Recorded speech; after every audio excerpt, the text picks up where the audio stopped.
안녕하세요. 오만과 편견 시청자 여러분, 오늘도 저희 채널을 찾아주셔서 감사합니다. 감사합니다. 저는 전총, 저는 연변입니다. 오늘 여러분들과 해볼 또 다른 이야기는요, 최근에 이제 미국 외신인데요.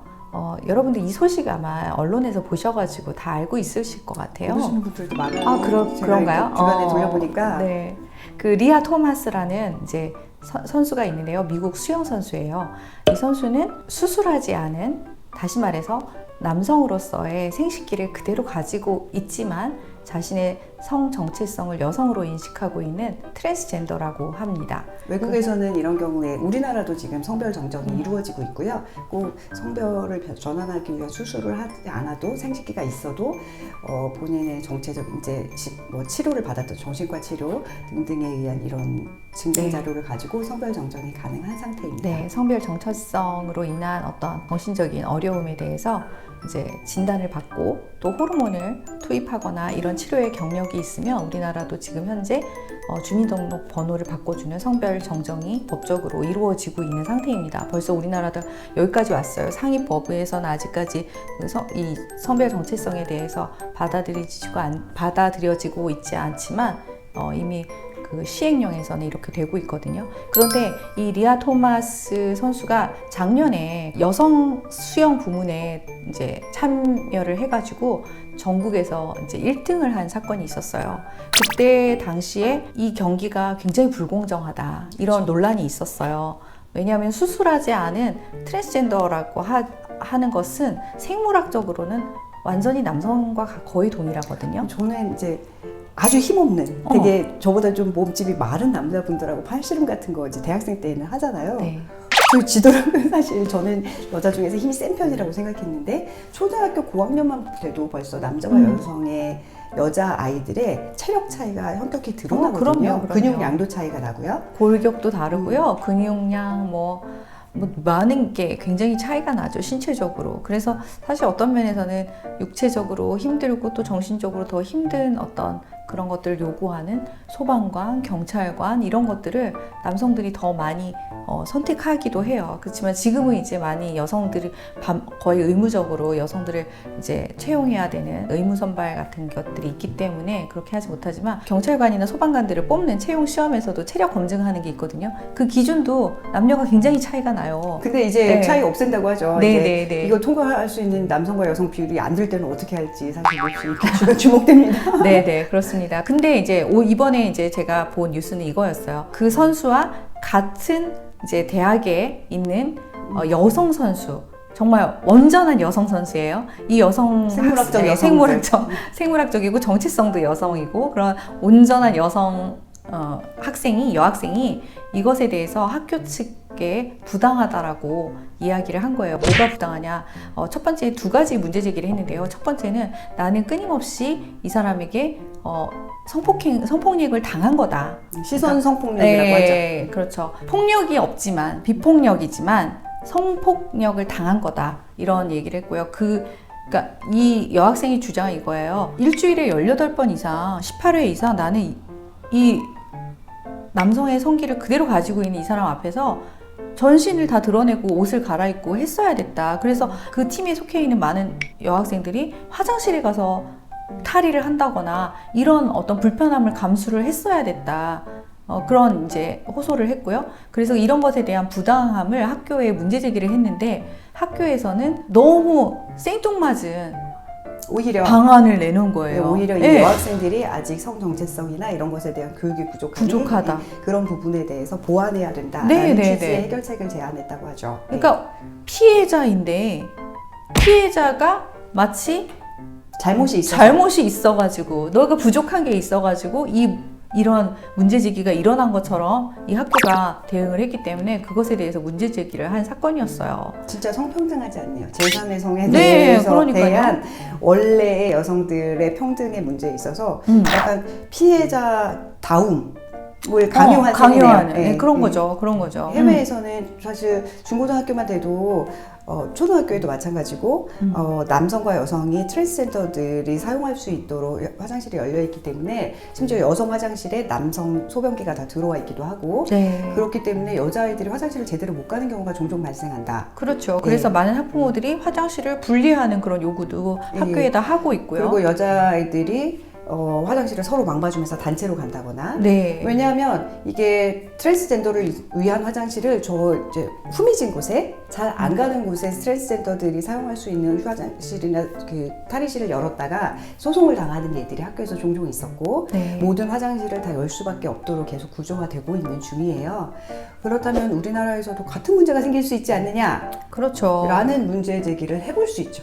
그럼요. 이게 거의 임박하지 않았나 싶어요. 사실 이제 뭐 지난번에 저희가 한번 성중립 화장실 문제도 다루긴 했지만 그 성중립 화장실이 사실 굉장히 모호한 거예요. 왜냐면 요새 우리나라에도 이런 뭐 쇼핑몰이나 이런 공공장소에 가면 가족 화장실이라는 게 되게 많이 생기고 있어요. 그게 요즘에 저출산 시대니까 아이를 하나밖에 안 낳잖아요. 근데 뭐 아빠가 딸을 데리고 놀러를 갈 수도 있고 엄마가 아들을 데리고 놀러 갈 수도 있고 또 할아버지 할머니가 이렇게 각자 크로스되는 그런 성별의 손주들을 데리고 놀러를 갈 수도 있어요. 저희 어렸을 때는 사실은 뭐냐면 조금 어느 정도 초등학교 이하 미취학 아동 정도는 이렇게 화장실을 크로스해서 가도 그게 좀 이상하지 않았거든요. 근데 요새는 그게 이상하게 보이는 문화가 됐어요, 벌써. 얼마 전에 이제 수영장 네. 갔더니 100cm 이하는 아예 출입을 금지했더라고요. 네네, 그러니까요. 100cm면은 7살 안 됩니다. 네, 6살까지. 그러니까요. 6살까지 아직 정도일 거예요. 화장실에서 자기 관리는 좀 안 되는 나이죠. 그렇죠. 그러니까 그런 아이들은 부부 보호자의 도움이 필요하고 어떤 그런 도움이 필요한데 엄마 아빠를 이렇게 성별을 교차해서 화장실을 가야 될 경우에는 좀 애매하니까 가족 화장실이라는 걸 만드는 것 같아요. 근데 이게 또 성중립 화장실이랑은 굉장히 조금 헷갈리는 그런 부분들이 있고요. 이런 문제들이 결국 가장 그 안에서 어린 여성들에 대한 부당한 처우 이런 것들이 문제 제기가 될 수 있어요. 제가 여러 번 말씀드렸지만 남성에서 여성으로 트랜스젠더 성기 변환을 하지 않았음에도 불구하고 트랜스젠더라고 주장하시는 분들의 혹시라도 자신의 성 정체성이 갑작스럽게 변환되는 경우에 네. 문제들이 발생할 수 있는데 그렇죠. 이게 육체적인 문제가 발생할 수 있고 해외에서는 교도소 내에서 임신 사태가 발생한다든지 뭐 그쵸, 정확하게 화장실 얘기하면 내에서 성폭력이 일어난다든지 예, 여성 교도소, 네. 여성 화장실에서 네, 예, 그렇게. 성폭행이 발생한다든지 이런 사례가 심심치 않게 보고가 되고 있어서 결국은 생물학적으로나 성 정체성에 대한 인식에서나 여성이라고 느끼는 여성들이 이 범죄를 피하기 위해서 화장실을 안 가게 된다는 문제점이 그렇죠. 발생할 수 있고 이건 뭐 목욕탕은 당연한 거고요. 네, 그렇죠. 예, 이런 문제점이 발생할 수 있다는 점을 여러 차례 말씀드렸는데 실제로 해외에서는 이런 일이 있고 같이 있는 여성들이 자기들이 피할 수밖에 없고 결국 이게 시선 폭력이 있다고 이게 여성 네. 단체들도 계속 말하잖아요. 우리도 시선 폭력이 성폭행이다라고 하면 그 성폭행을 당했다는 주장을 하고 있는 사례들이 나오고 있다는 거. 그렇죠. 근데 나오고 있고 그걸 실제로 당해서 너무너무 고통스러운 그 학생이 문제 제기를 했는데 그거에 대해서 오히려 지금 연명이 얘기한 것처럼 오히려 평등하지 않은 그런 반응을 학교에서 보였다는 게 저는 지금 누구를 위한 거지? 우리나라도 약간 이런 식이라고 생각해요.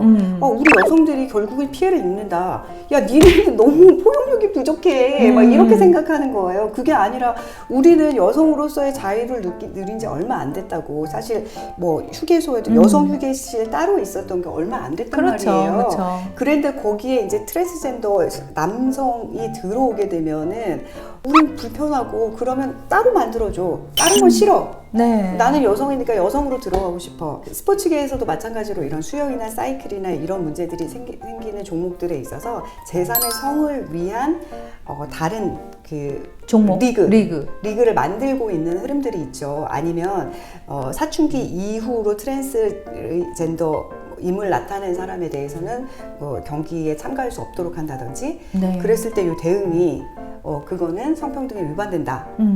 라고 주장하는 것은 결국 오히려 더 성평등에 하지 못하다. 하지 못하다고 네, 할 수 있는. 왜냐하면 여성에 대한 생물학적인 여성에 대한 불평등이 발생을 하니까 그런 거죠. 네. 네. 그래서 좀 이런 우려점들을 우리가 알고 어떻게 대응하는 것이 합리적이고 어떤 시각을 가지는 것이 맞는지 포용과 내 것을 내어주는 것이 그냥 나를 다 다 가져가게 내어주면 결국 나는 남는 게 없어지거든요. 근데 이건 내 것을 주장하는 게 아니고요. 이게 기본적인 인권 아닌가. 아, 그렇죠. 내 인권, 내 기본권을 지켜야죠. 네, 내 기본권을 네. 지키는 범위 내에서만 포용이 가능하다다라고 주장하는 것이 이게 왜 이기적인지를 여쭙고 싶은 거예요. 그래서 여러분들이 상식적으로 좀 부당하다. 이게 포용해야 되는데 나한테 실제로 그런 일이 생겼을 때 어떻게 하지? 라고 느끼고 있는 그 부분이 어디까지인지에 대한 기준을 명확히 해야 된다라는 말씀을 드리고 싶습니다. 이제 우리나라에도 이런 일이 멀지 않았다고 네, 생각하고 네. 있기 때문에 더군다나 이 수영이 단순히 그냥 수영에 끝나는 게 아니에요. 사실은 이 요새 체육 특기생들이 참 많이 있잖아요. 대학을 갈 때나 이럴 때 굉장히 지적적인 연관이 있거든요. 왜냐하면 거기서 실제 그런 일이 있었잖아요. 얼마 전에. 이 굉장히 좋은 이제 성적을 받아야지만 실기에서, 그러니까 실제 경기에서 굉장히 좋은 성적을 받아야지만 대학을 갈 때 조금 더 유리하게 점수를 확보할 수가 있는데, 이 리아 토마스 같은 선수도 남성일 때 생물학적 정체성, 또 성 정체성이 남성으로 있을 때 전국 수영 대회에서 남성으로서는 한 500등 정도의 실력이었다고 해요. 아니, 사실 이거는 네. 남녀 리그가 따로 있는 모든 경기에서 일어날 수 있답니다. 예를 들어 피겨스케이팅, 그렇죠. 그러니까 김연아 선수 이에 피겨스케이팅을 많이 보는데 남성과 여성은 턴하는 횟수가 다르잖아요. 네, 여성들은 그렇죠. 뭐 트리플까지를 최대로 하는데 남성들은 포트까지 많이 네. 하잖아요. 그렇죠. 이런 경우가 이제 성전환 트랜스젠더 선수들이 들어오게 되면 아예 기준이 판이 달라져 버리는 이런 문제를 앞으로 어떻게 가져갈 것인지 이런 고민을 해볼 수밖에 없다는 말씀을 드립니다. 진정한 성평등은 무엇인가? 여성들이 우리의 기본적인 권리를 지키기 위해서는 어떻게 대응해야 할 것인가? 에 대한 인식을 새롭게 하는 계기가 되었으면 좋겠다는 말씀을 드립니다. 네, 그런 마음으로 저희가 오늘 영상 찍어보았습니다. 여러분들의 댓글과 공감을 구독과 좋아요로 표현해 주시고 댓글도 많이 남겨주세요. 뜨거운 여름 건강하게 지내시고요. 저희는 다음 시간에 또 뵙겠습니다. 감사합니다. 감사합니다.